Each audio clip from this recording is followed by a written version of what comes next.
Well, guys, I wish I could say it was clickbait. I wish I could say April Fools, but the RX-7 really did get totaled. So, I guess I'll go through the story. In January, there was an icy night here in Pennsylvania, and somebody actually crashed through my garage and collapsed this whole wall onto the RX-7, and they also hit the RX-7. Now, I moved some of the bricks. I'll try and put a picture over it of what it looked like when it happened. But yeah, this is, I can't even describe how this feels. I've been working on this car for like 3 years to get it built. It was just painted, it was just running good. I was gonna take it out drifting a couple times this year. I've kind of been focusing on the LS car over there.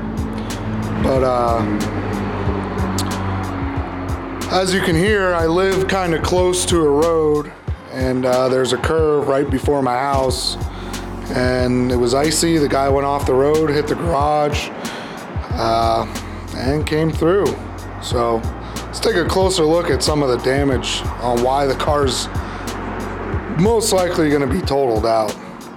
As far as body damage goes, it's not too terrible. One of my Ganondorf mirrors was taken out.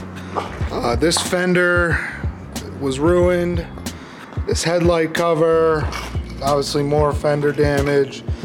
One of the big issues that happened though is all these blocks were laying right on top of the car from it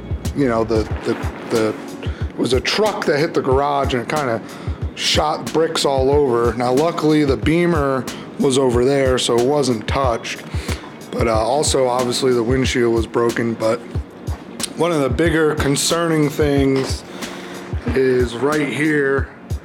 It collapsed in part of the firewall.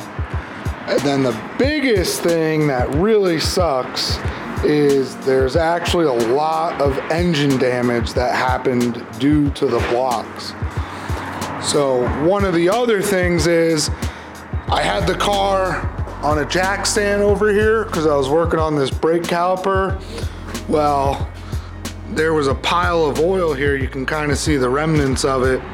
And I obviously haven't gotten the car out to assess the total damage, but what I'm assuming is that it came down on the oil pan, and maybe the jack stand punctured the oil pan. Once again, that's not too crazy of a big deal. What really sucks is if you notice my intercooler coupler is sitting a little high. Well, that's because from the weight of the collapse, it actually pushed down on the intake manifold that I made. I actually have a video of me making that, but that's bent and ruined. Like I said, I haven't fully diagnosed everything, but one of the other big issues is you can see here, it actually snapped this oil feed fitting, and it's hard to see, but it actually cracked the iron there, which means this motor is now junk, and the whole thing has to be pulled apart to be rebuilt, to be running again. Apart from that, some of the fuel lines were, crinkled and, probably should be replaced. Of course, the intercooler is all damaged up. Some of the radiator was hit. Some of these titanium pieces that I spent a lot of time on have dents. I don't know if you can catch that. Yeah, it's dented and scratched. Same with the big pipe over there. So, once again, I wish I could say this was a joke, but it's not. So I don't know what's going to happen here. I'm still actually, in talks with insurances on how it's going to be covered. If it's going to be totaled and they keep the car, or if they're going to pay me for the damages. you know, that's all, you know, to be determined right now. But the other thing that sucks is, you know, my whole garage needs to be repaired. You know, amongst other things that were damaged, you know, toolboxes. I had different parts on these different things, on these racks that I have here. Some of those parts were ruined, like I had some LS heads on there. Over there you can see one. You can actually see there's cinder blocks in the valve train, so that's not good. That back wall was blown out. There's like a back half to my garage. You guys probably never saw it, but yeah, I had a couple engines back there. A wall came down on an M50 BMW engine, so that's kind of shot now. But yeah, this is one big headache.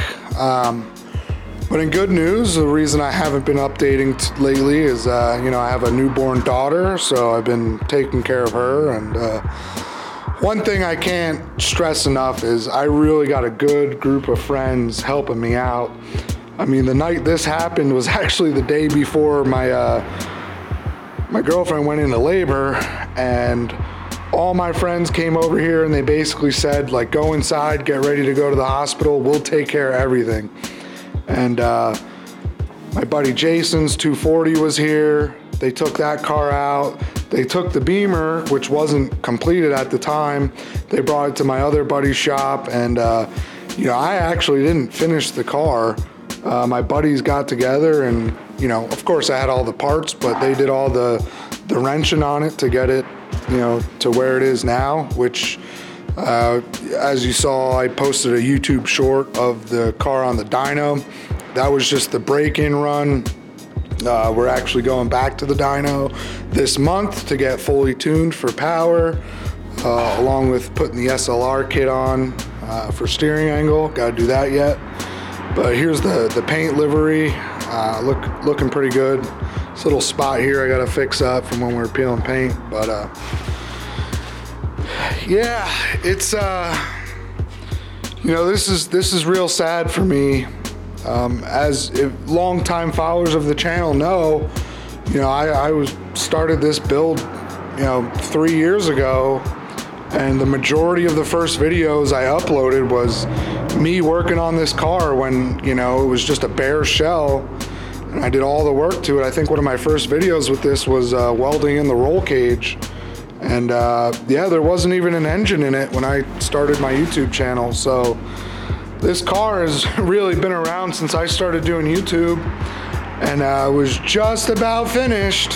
And you know, it's kind of back to square one. So I don't know what I'm gonna do with this.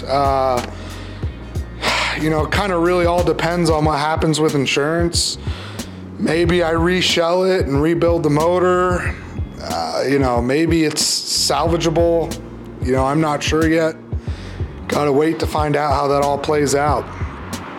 But in the meantime, I guess we'll just keep pressing forward with the LS car and look forward to drifting this year. If you're new to the channel, you know, please check out some of the other videos, like, comment, and subscribe if you're enjoying the content. And we'll catch you in the next one.